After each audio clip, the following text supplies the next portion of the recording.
तस्वीरें हम आपको दिखा रहे हैं कोच्चि एयरपोर्ट की, जहां पर इस वक्त केरल के मुख्यमंत्री ओमन चांडी भी एयरपोर्ट पर ही मौजूद हैं।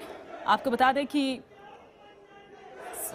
जो सभी भारतीय 46 नर्सें थीं वो वापस अपने वतन लौट चुकी हैं। विशेष विमान से उनको लाया गया है, विशेष विमान से वो मुंबई पहुंची। फिर उसके बाद अब कोच्चि एयरपोर्ट पर ये तस्वीरें हम आपको यहाँ पर दिखा रहे हैं। इराक से इन 46 भारतीय नर्सों के अलावा और 137 अन्य लोग भी हैं, जिनको लेकर एयर इंडिया का ये विमान आज मुंबई से अब कोच्चि अब से कुछ ही देर पहले ही यहाँ पर पहुंचा है। और अब धीरे धीरे करके ये जो 46 भारतीय नर्सें जो कि आईएसआईएस के कब्जे में थी, वो अब धीरे धीरे करके विमान से बाहर आने लगी हैं। उनके परिजन इस वक्त वहां पर मौजूद हैं और जाहिर सी बात है कि एक अलग सा सुकून, एक अलग सी खुशी, थोड़ा सा भावुक भी ये माहौल।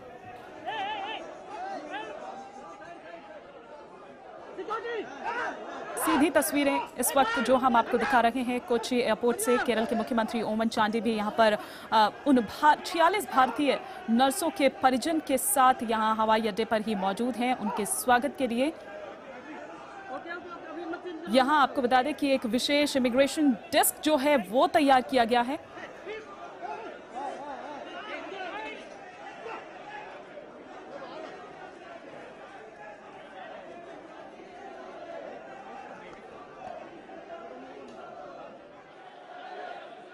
तो फूलों के साथ ये स्वागत और हमारी वरिष्ठ सहयोगी स्मिता शर्मा हमारे साथ लगातार जुड़ी हुई हैं। स्मिता, जाहिर सी बात है कि खुशी तो है, लेकिन कहीं ना कहीं एक भावुक क्षण भी ये है कि इतने दिनों से जो एक संघर्ष था, या जो आप भी थी अपने घरों तक जो नर्सें पहुंचा रही थी, बता रही थी कि क्या हो रहा है, किस हाल में वो हैं, एक भावुक क्षण भी। निश्चित रूप से। और ये जो तस्वीरें हैं इस वक्त एक तरीके के ड्रामेटिक डेवलपमेंट्स की तस्वीरें हैं। इस वक्त कोच्चि एयरपोर्ट से मीडिया वालों के हुजूम को भी हम देख सकते हैं। हर कोई कैमरे में इस क्षण को कैद करने की कोशिश कर रहा है और नर्सेस के परिवार वाले खास करके जो बेसब्री से पिछले कई घंटों से इंतजार कर रहे हैं एयरपोर्ट पर कि कब अपने अपनों की एक झलक उनको मिल जाए। अब वो चाहेंगे कि नर्सेज उनके पास आए। हालांकि सरकार ने भी निश्चित रूप से अपने स्तर पर इन नर्सेज की डीब्रीफिंग की होगी। कल भी याद हो कि इरबिल में ही जो है ये लोग रुकी हुई थी रात भर, जब इनको आतंकियों ने आखिरकार छोड़ दिया था कुर्दिस्तान में। बाद में जब वो मौजूद थी वहां जो भारतीय दूतावास है उनके अधिकारी उनसे मिले थे, क्योंकि डीब्रीफ करना ऐसी स्थिति से आने वाले लोगों को एक तरीके से एक स्टैंडर्ड प्रोसीजर होता है, ताकि कुछ ऐसी बातें कम से कम इस वक्त सार्वजनिक रूप से पब्लिक डोमेन में सामने ना आए, जिससे कि उन लोगों के लिए खतरा बढ़ जाए जो अभी भी इराक में फंसे हुए हैं, भले ही वो हिंसाग्रस्त इलाके हो या बगैर हिंसा वाले इलाके हों। लेकिन निश्चित रूप से इन नर्सेस को देखकर इनके परिवार वालों को इस वक्त जो खुशी मिल रही होगी, मुझे लगता है कि हम उनसे शब्दों में बयान नहीं कर सकते हैं। हिमानी, जाहिर तौर पर स्मिता, शब्दों में बयां कर पाना उसे बहुत मुश्किल है। तस्वीरें खुद ही बयां कर रही है। वो नर्सें जो इतने दिनों तक वहां इराक में आईएसआईएस जो बताया जा रहा है या जिस तरह की बातें सामने आ रही हैं उनके कब्जे में थी, वो भी एक सुकून, एक खुशी हम देख पा रहे हैं उनके चेहरों पर। यहाँ उनके परिजन जो है वो यहाँ पर मौजूद हैं। फूलों के साथ उनका स्वागत यहाँ किया जा रहा है। और जैसा कि हमारी वरिष्ठ सहयोगी स्मिता शर्मा यहाँ पर हमें बता रही थी कि वाकई में जो ये पल हैं उनको शब्दों में बयां नहीं किया जा सकता है, और हर कोई अपनों की एक झलक पाने के लिए यहाँ पर बेताब नजर आ रहा है। इतनी देर से यहाँ पर इंतजार कर रहा है कि कब वो आए, हम उनकी एक झलक देख पाए कि आखिर वो कैसे हैं। तो ये सीधी तस्वीरें हम आपको दिखा रहे हैं। एक एक करके अब जो नर्सेज हैं वो बाहर निकलकर सामने आ रही हैं। और क्या कुछ डिटेल्स मिल पा रही हैं, हम और विस्तार से जानकारी के लिए सीधे रुख करेंगे। हमारी सहयोगी स्मिता शर्मा, वरिष्ठ सहयोगी, लगातार हमारे साथ बनी हुई हैं। स्मिता, और क्या कुछ डिटेल्स मिल पा रही है? हालांकि जिस तरह से आपने बोला कि अभी किसी तरह का कोई पैनिक ना हो या कोई ऐसी बात जो चलकर सामने ना आए, क्योंकि अभी और भी लोग हैं जिनको वहां से सुरक्षित बाहर निकालना है, वापस अपने वतन लेकर आना है। तो जो रणनीति है, जाहिर सी बात है, उसका खुलासा नहीं किया जा सकता। देखिए, नर्सेस के संदर्भ में अगर मैं आपको बताऊं कि आईसिस के कब्जे में जो हैं ये लगभग 24-36 घंटे तक ही थी। उसके पहले तिक्रित में ये नर्सेस मौजूद थी। अस्पताल के बेसमेंट में लगभग 2 हफ्ते तक इन्होंने वक्त गुजारा है। कम से कम 7-8 दिन तक हर रोज़ जब विदेश मंत्रालय की ब्रीफिंग्स हुआ करती थी तो हमें यही कहा जाया करता था और नर्सेस भी यही बताती थी न्यूज़ चैनल्स को।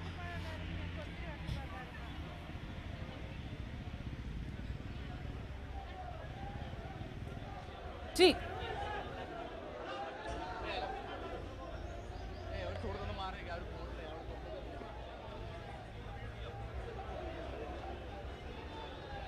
चलिए स्मिता से हम संपर्क साधने की कोशिश करेंगे, लेकिन जिस तरह से हम तस्वीरें आपको यहाँ पर दिखा रहे हैं इराकी शहर एरबिल से 183 भारतीय नागरिक जिनको लेकर एयर इंडिया का विमान सुबह करीब 8:15 के आसपास जो है ये विमान मुंबई पहुंचा था। इन नर्सों को इराकी चरमपंथी संगठन आईसिस ने मुक्त किया है। एयर इंडिया का ये विमान मुंबई में तकनीकी पड़ाव के तौर पर उतरा, जहां विमान में ईंधन भरा गया, खान पान की आपूर्ति हुई। फिर उसके बाद सुबह करीब 9:55 पर ये कोच्चि के लिए रवाना हुआ और अब कोच्चि पहुंच चुका है। नर्सेज एक एक कर यहाँ पर बाहर निकल पा रही हैं। वापस एक बार फिर से हम संपर्क साधने की कोशिश करते हैं। अगर हमारी वरिष्ठ सहयोगी स्मिता शर्मा तक हमारी आवाज पहुंच पा रही है तो जी स्मिता। मानी जैसे मैं बता रही थी कि जो ये नर्सेस हैं दरअसल ये तिक्रित में अस्पताल में थी, बेसमेंट में। वहाँ पर कम से कम 7-8 दिनों तक इन्होंने यही कहा था कि भाई अभी तक ना किसी ने अस्पताल में ज़बरदस्ती दाखिल होने की कोशिश की है। आसपास फायरिंग की आवाज़ें ज़रूर मिलती हैं। इन नर्सेस को बीच में याद हो कि जब सुषमा स्वराज ने मुलाकात की थी जो खाड़ी देशों में भारतीय राजदूत हैं उन लोगों से, और उस दिन इनफैक्ट उन्होंने एक लंच मीटिंग की थी इन खाड़ी देशों के भारत में मौजूद राजनयिकों से भी। उसके बाद ये तय किया गया था कि जो गल्फ कम्युनिटी वेलफेयर फंड है उसमें से इराक में फंसे लोगों को निकालने के लिए जो है आर्थिक मदद दी जाएगी। इन नर्सेस को जो लोकल प्रोविजंस हैं जैसे खाने पीने की सामग्री, इसकी दिक्कत हो रही थी, वो खरीदने के लिए पैसे भेजे गए। और उसके साथ साथ जो है ये भी देखा गया कि इलेक्ट्रिसिटी सप्लाई है। लेकिन उसके बाद ये जब आतंकियों के कब्जे में आई तो निश्चित रूप से 36 घंटे बेहद हाई टेंशन के घंटे थे।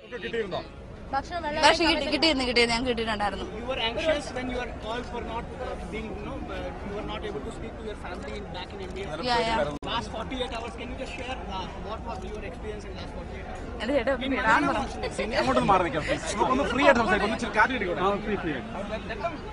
free at some good fresh air. Yes. Hey, camera back there. Camera back there.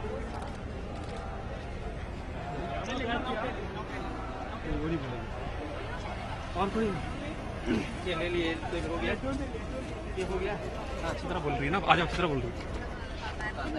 ഞങ്ങളുടെ അടുത്ത് യാതൊരു രീതിയിലും മോശമായിട്ടൊന്നും പെരുമാറിയിട്ടില്ലായിരുന്നു. ഫുഡെല്ലാം കറക്റ്റ് സമയത്ത് കിട്ടിയായിരുന്നു. പിന്നെ ഞങ്ങൾ അവരെ കൊണ്ട് ഒത്തിരി പേടിച്ചു പോയി. കുറച്ചുകൂടി ഡിലേ ആയിപ്പോയി എന്നുള്ളൊരു അഭിപ്രായമുണ്ടോ നമ്മളിവിടെ വരുന്നതിൽ? അങ്ങനെ ഞങ്ങൾക്ക് തോന്നുന്നുണ്ട്. കാരണം ഞങ്ങൾ 23 ദിവസം അവിടെ കിടക്കുമായിരുന്നു. 23 ദിവസം. ഞങ്ങൾ എല്ലാവർക്കും നന്ദി പറയുന്നു. കാരണം എല്ലാവരും സഹകരിച്ചാണ് ഞങ്ങൾ ഇവിടെ എത്തിയത്. ഞങ്ങൾ എല്ലാവർക്കും നന്ദി പറയുന്നു. സിനിമോൾ കണ്ണൂരിൽ എവിടെയാ?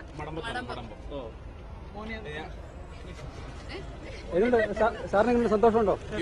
എന്തൊരു ചോദ്യം എന്റെ പൊന്നു സുഹൃത്തെ, ഞങ്ങൾ എക്സ്പെക്ട് ചെയ്തൊന്നുമല്ലല്ലോ. നമ്മൾ ആരെങ്കിലും എക്സ്പെക്ട് ചെയ്ത് ഇങ്ങനത്തെ ഒരു ഫ്രീ റിലീഫ് പിന്നെ വളരെ സന്തോഷമായിട്ട് വരാൻ പറ്റുമെന്നുള്ളൊരു അന്തരീക്ഷം എങ്ങനെ എല്ലാം ഭയങ്കര നിങ്ങൾ വരുമ്പോ പിന്നെ ടിക്കറ്റിൽ നിന്ന് മൊസൂളിലേക്ക് വരുമ്പോ എന്ത് കാഴ്ചയാണ് കണ്ടത്? റോഡിന്റെ സൈഡിലേക്ക് ഇൻജോർഡ് ആയത് എന്തോ മറ്റേ ഷാഡ് ഇത് ഗ്ലാസ് പൊട്ടിയിട്ട് 1-2 പിള്ളേരെ തലയ്ക്ക് പൊട്ടിയായിരുന്നു. മുഖം അവരുടെ കൈയെല്ലാം മുറിഞ്ഞിട്ടുണ്ടായിരുന്നു. അതെങ്ങനെ ഹോസ്പിറ്റലിൽ ബ്ലാസ്റ്റ് ചെയ്തപ്പോഴോ? तो अपने परिजनों से मिलकर वो नर्सेज जो अब एक एक करके बाहर आ रही हैं, विमान से उतरकर बाहर आ रही हैं एयरपोर्ट से, और जाहिर सी समझ तो नहीं हम पा रहे कि वो क्या कह रही हैं, लेकिन उनके भाव और जो एक मुस्कान है चेहरे पर, जो एक सुकून है, वो सारी बातों को बयां कर रहा है कि कितने खुश वो हैं अपने परिजन को यहाँ पर पाकर। फिलहाल यहाँ पर तस्वीरें लगातार हम आपको दिखा रहे हैं। हमारी वरिष्ठ सहयोगी स्मिता शर्मा भी हमारे साथ लगातार बनी हुई हैं, जिनसे हम इस पर और चर्चा लगातार विस्तार से कर रहे हैं। स्मिता, कुछ लोग जो ठीक है, ये जानते हैं क्या हम यहाँ पर बात कर रहे हैं कॉन्ट्रैक्ट कंपनीज की, क्या आपको लगता है कि उन कॉन्ट्रैक्ट कंपनीज की भी यहाँ पर कुछ ना कुछ ड्यूटी बनती है? क्योंकि कुछ ऐसे इनोसेंट भी होते हैं जिन्हें नहीं पता है, बोला कहीं का जाता है, ले जाया भेजा उनको कहीं और दिया जाता है। देखिए, ये तो अपने आप में एक बहुत बड़ा जाल है ही, खास करके जो रिक्रूटमेंट एजेंसियां वगैरह हैं जो केरला से, आंध्र प्रदेश से, तमिलनाडु से, गुजरात, पंजाब, इन राज्यों से खास करके जो है ये एक बहुत बड़ा जाल है जहां लोगों को काफ़ी बार भटका कर भी भेजा जा सकता है, लेकिन काफ़ी बार लोगों जानते बूझते भी जो है अवैध तरीके से घुसते हैं, क्योंकि डॉलर्स में जो पैसे होते हैं, टैक्स आपको कम देना पड़ता है, आपको लगता है कि आप कहीं ज़्यादा पैसे कमा रहे हैं। ये तमाम दिक्कतें अपनी जगह हैं, लेकिन इन नर्सेस के लिए निश्चित रूप से देखिए ये आसान फैसले तो नहीं रहे होंगे। इराक में केरला से काफ़ी ज़्यादा नर्सेज जाती हैं। बीच में ये खबरें भी आने लगी कि जब आईसिस के आतंकियों ने इनके कब्जे में लिया कि कहीं ऐसा तो नहीं कि उनके जो भी सैनिक जख्मी हो रहे हो उनके लिए उन्हें अस्पतालों की ज़रूरत हो, इस वक्त मेडिकल केयर की ज़रूरत हो, इसीलिए अस्पताल इन नर्सेज को अपने कब्जे में लिया हो। जैसे कि कंस्ट्रक्शन कंपनी के वर्कर्स को बताया जा रहा है कि उन्होंने अपने डे टू डे जॉब्स के लिए जो है कब्जे में इस वक्त ले रखा है। लेकिन नर्सेज, जैसे कि आपने भी कहा, वो मलयाली में आकर बातें कर रही हैं तमाम लोगों के साथ में जो उनकी अपनी मातृभाषा। इंग्लिश में चाहिए सर, इंग्लिश में कौन? आगे इंग्लिश, हिंदी। हर रोज फायरिंग की आवाजें आ रही हो, हर रात फायरिंग की आवाजें आ रही हो, विदेश मंत्रालय के लोग आपसे संपर्क साध रहे हैं, रेड क्रिसेंट के लोग आपसे संपर्क साध रहे हैं, और कुछ नहीं पता कि कब आतंकी घुसाए, कब कौन से आतंकी जो ग्रुप है उसका मकसद बदल जाए और कुछ और खूंखार करने की कोशिश करे। तो ये जो एक मानसिक तनाव है, ये एक बहुत ही बड़ा मानसिक तनाव रहा होगा, और यहाँ आकर जो है बहुत बड़ी राहत की सांस ले रहे हैं इस वक्त, जब 11:55 पर आज इस प्लेन ने टचडाउन किया और अब कुछ देर Your family got to reach Kerala. How happy are you? എല്ലാത്തിനും നന്ദി. Hindi area. English.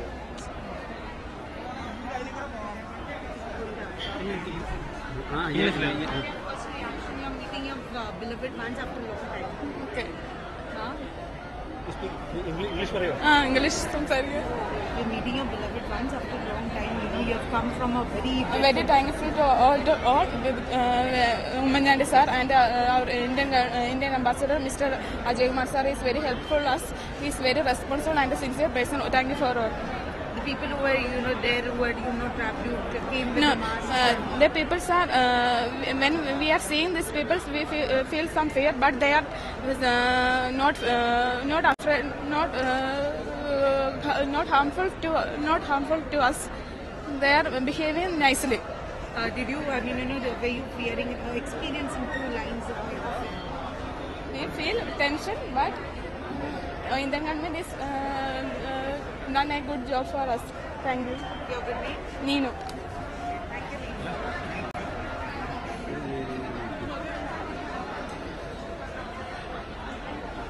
നിങ്ങൾ ഇംഗ്ലീഷ് പറയുന്ന പോലെ ഉണ്ട് ഇംഗ്ലീഷ് പറഞ്ഞു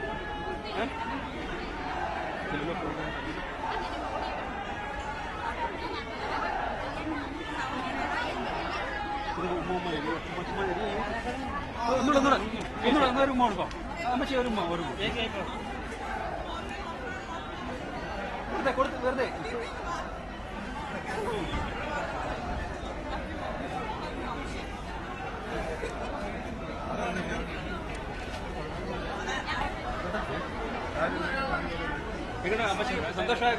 പിന്നെയല്ല അയ്യോ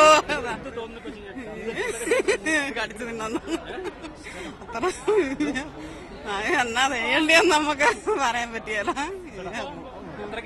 അതാ പിന്നെയില്ല ആലിസ്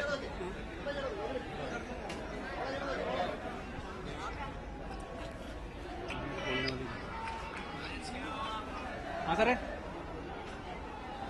ഹലോ സാറേ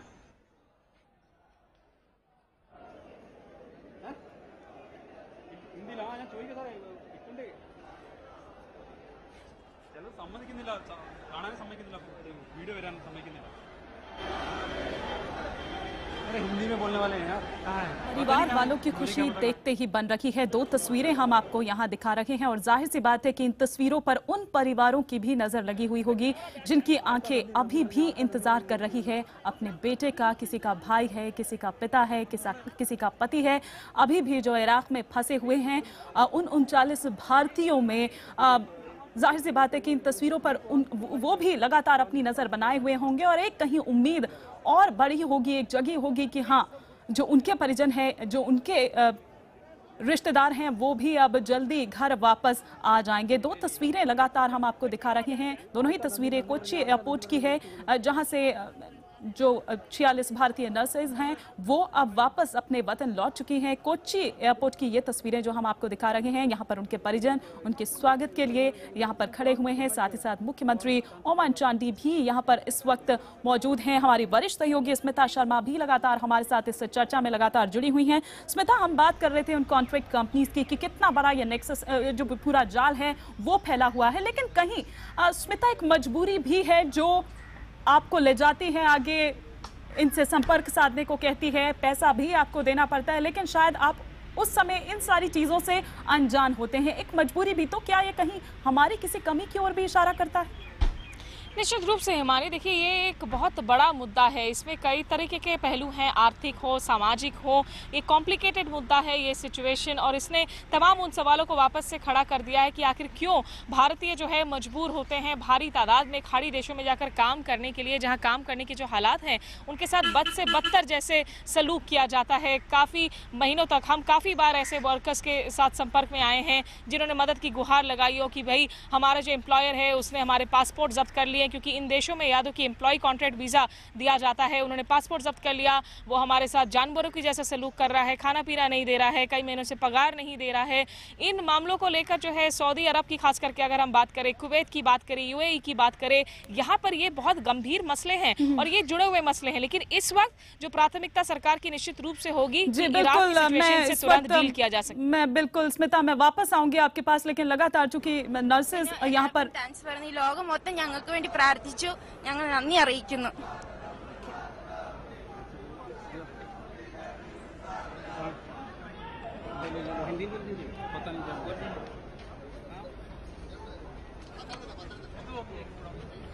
സന്തോഷത്തിലാണ്.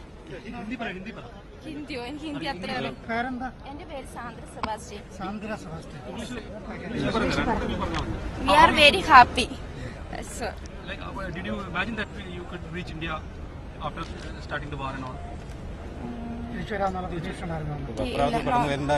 no. Yesterday we are very upset. Why? We are shifted to Mysore, no? That is their area. In terrorist area, ICCL area. So we can't, no rush. Otherwise, how was the people like? How their behavior and Behavior is very good. They take care of us. No, food, anything we want us, just ask it to them. have you feel any suffering from food? No, food always is right. Plus biscuit, water like that. Kubus. When you were traveling to road and you could No. be bombed and all. No, it's safe. In Tikrit to Mysore, we are safe. No bomb, nothing. In 7 hours journey. You want to go back to Iraq? If No, given a chance? no. Why?